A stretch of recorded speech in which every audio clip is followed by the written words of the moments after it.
기도하시겠습니다. 하나님 아버지, 감사합니다.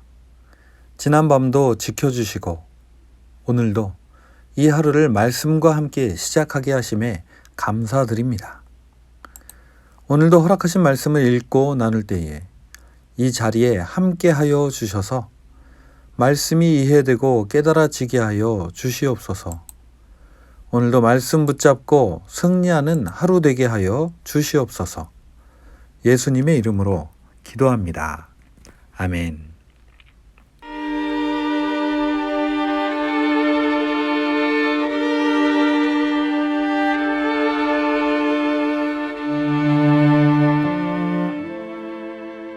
제9장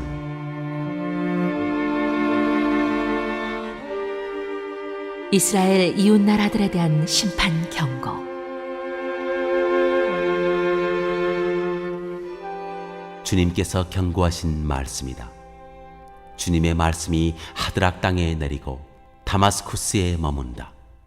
이방 사람들과 이스라엘의 모든 지파들이 주님을 바라본다. 하드락 가까이에 있는 하맛에도 매우 지혜롭다고 하는 두로와 시돈에도 그 말씀이 내린다.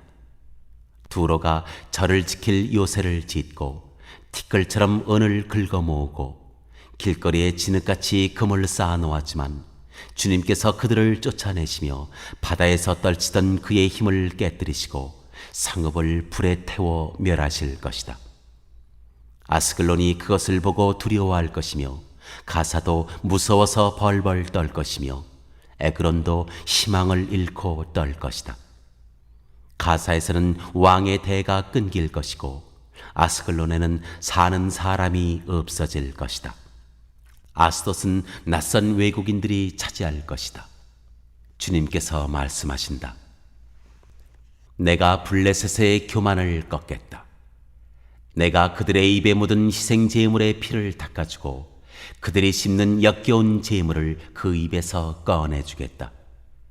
그들 가운데서 남은 자들은 내 백성이 되어서 유다와 한 가족처럼 되고 에그로는 여보스 사람처럼 될 것이다. 내가 내 집에 진을 둘러쳐서 적군이 오가지 못하게 하겠다. 내가 지켜보고 있으니 압제자가 내 백성을 침범하지 못할 것이다.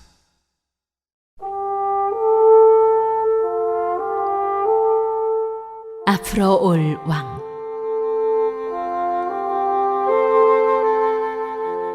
도성 시온아 크게 기뻐하여라.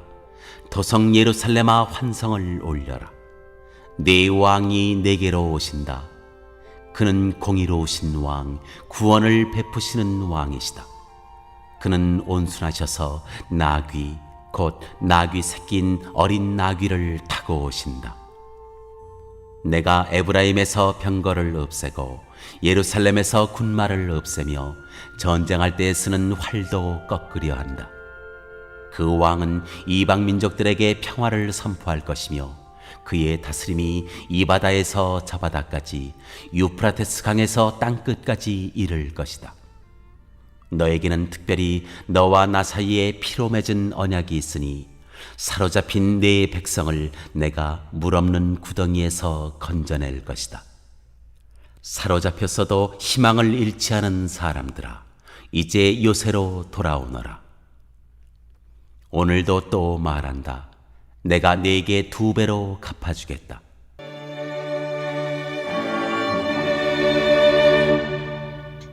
안녕하세요. 8월 20일 금요일입니다. 오늘은 스가랴 9장 말씀을 살펴보도록 하겠습니다.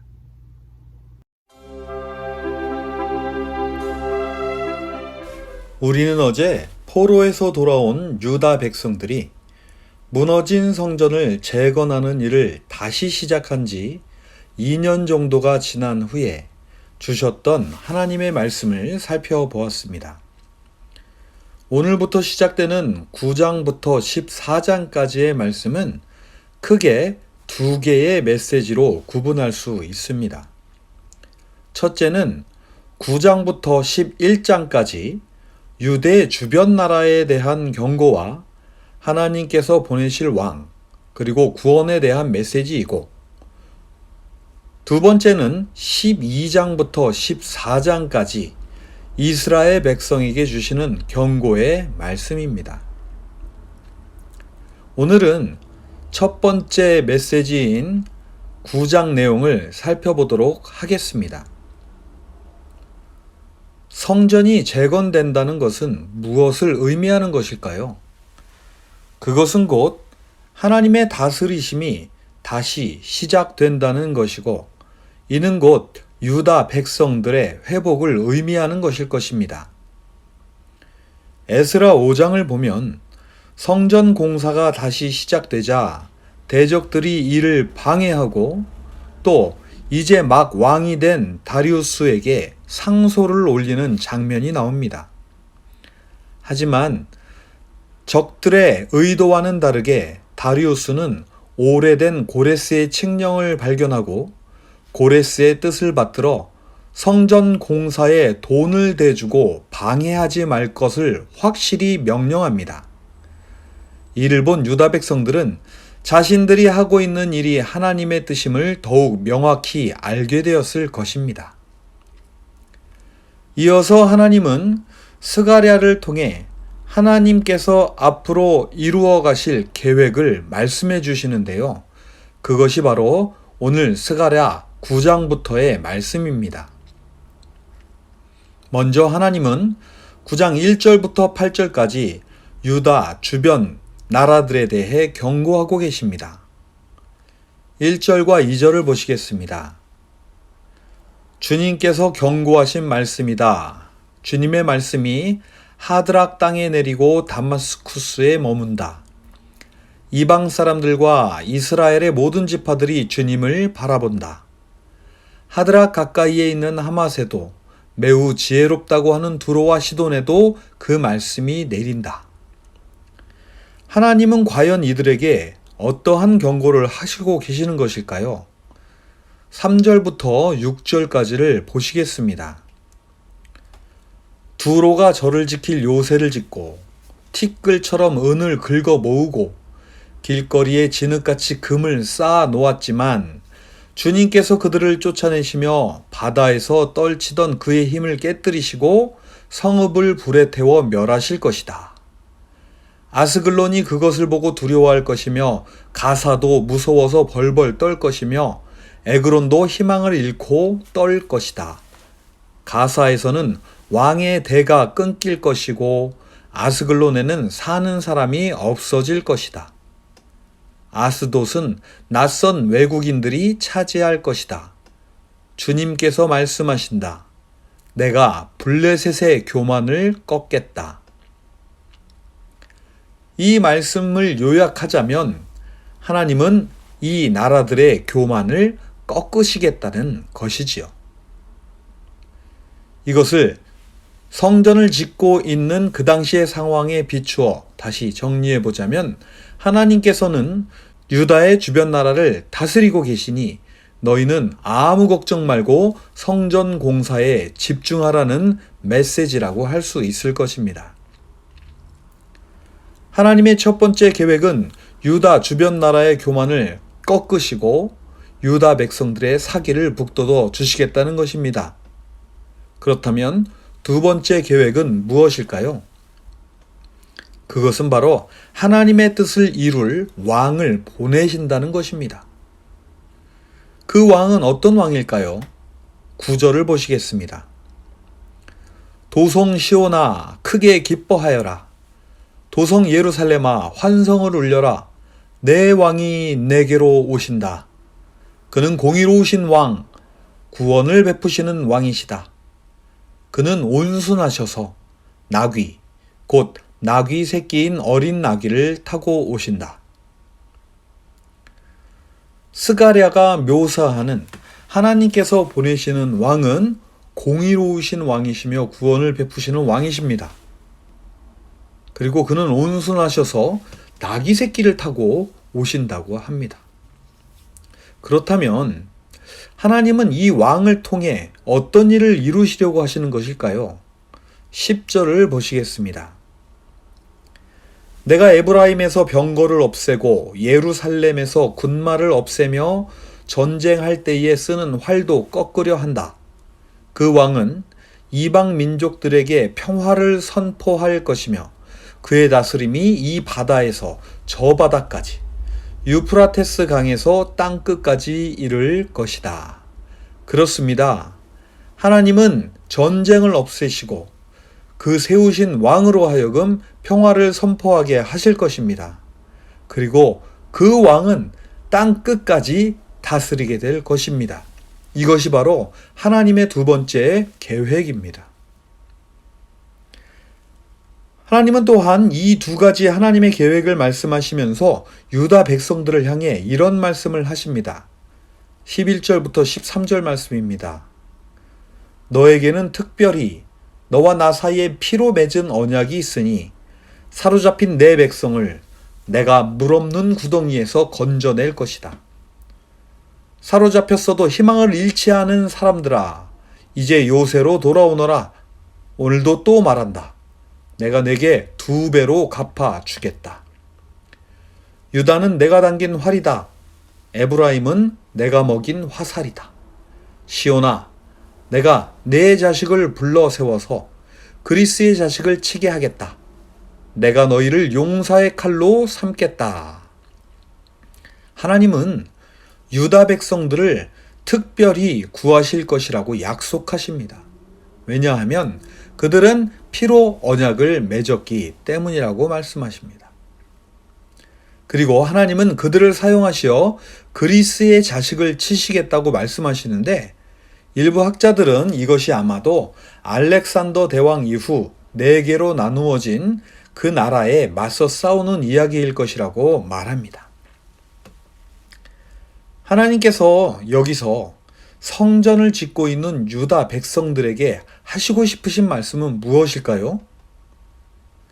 하나님은 평화의 나라를 이룰 왕을 보내실 것이고 특히 피로 언약을 맺은 유다 백성들을 활과 화살로 사용하시어 하나님의 뜻을 이루실 것이라는 계획을 말씀하시는 것입니다. 스가랴는 이와 같은 하나님의 말씀을 전하면서 주님께서 직접 싸우실 것이고 그의 백성들을 보호하실 것이며 그의 백성들은 그들의 땅에서 정착하여 보석같이 빛나게 될 것이라고 그러한 소망을 전해 줍니다. 오늘 우리는 성전 재건 공사를 하고 있는 유다 백성들에게 하나님의 계획을 전하고 있는 스가랴의 이야기를 살펴보았습니다. 힘들고 어려운 바벨론 포로 생활에서 돌아온 그들은 과연 어떠한 희망을 보았기에 성전 재건 공사를 완성할 수 있었을까요? 그렇습니다. 그것은 바로 하나님께서 보내신 왕, 그가 이루어 가실 평화의 세상을 바라보았기 때문입니다. 평화의 그 나라, 하나님의 나라를 이룰 가장 기본적이고 가장 기초적인 일은 바로 무너진 성전을 다시 세우는 일입니다. 하나님의 성전을 다시 세운다는 말은 무엇일까요? 그것은 곧 하나님의 말씀이 우리 삶에 다시 세워진다는 말과도 같은 의미일 것입니다. 지금 우리들의 성전은 어떠한가요? 우리들의 성전에 주님이 거하고 계신가요? 혹 우리들의 마음의 성전이 무너져 있다면 주님은 그 성전을 다시 세우라고 하십니다. 하나님께서 이루어 가실 평화의 그 나라의 주인공으로 예수 그리스도를 주로 영접한 우리들을 써 주시겠다고 하십니다. 오늘도 스가랴의 말씀을 다시 한번 묵상하시고 기도하시며 우리 안에 무너진 성전은 없는지 되돌아보시고 혹 무너져 있는 그곳이 있다면 주님의 말씀으로 기도로 다시 세워가시는 복된 저와 여러분이 되시기를 바랍니다. 기도하시겠습니다. 하나님 아버지 감사합니다. 오늘도 유다 백성들에게 힘을 주시는 하나님의 말씀을 보며 지금 우리들에게도 동일한 약속을 주심을 믿습니다. 세상이 비록 혼란스럽고 여기저기에서 방해하는 세력들이 다가올지라도 이 땅에 평화의 나라를 세우시고자 하시는 하나님의 뜻은 변함없으시며 이를 위해 우리 주 예수님을 보내셨고 지금도 우리들 가운데서 역사하고 계심을 믿습니다. 오늘도 이를 위해 저희들에게 허락하신 교회를 다시 세우기 위해 창립 43주년을 앞두고 함께 기도하는 드림의 모든 성도들에게 함께하여 주시옵시고 특히 오늘 한마음으로 기도에 동참하는 카자흐스탄 샘터에 복에 복을 더하여 주셔서 그 가정마다 넘치는 주님의 은혜와 사랑으로 날마다 평안을 얻는 귀한 하루하루 되게 하여 주시옵소서. 우리들의 기도에 늘 함께 하시는 우리 주 예수님의 이름으로 기도합니다. 아멘.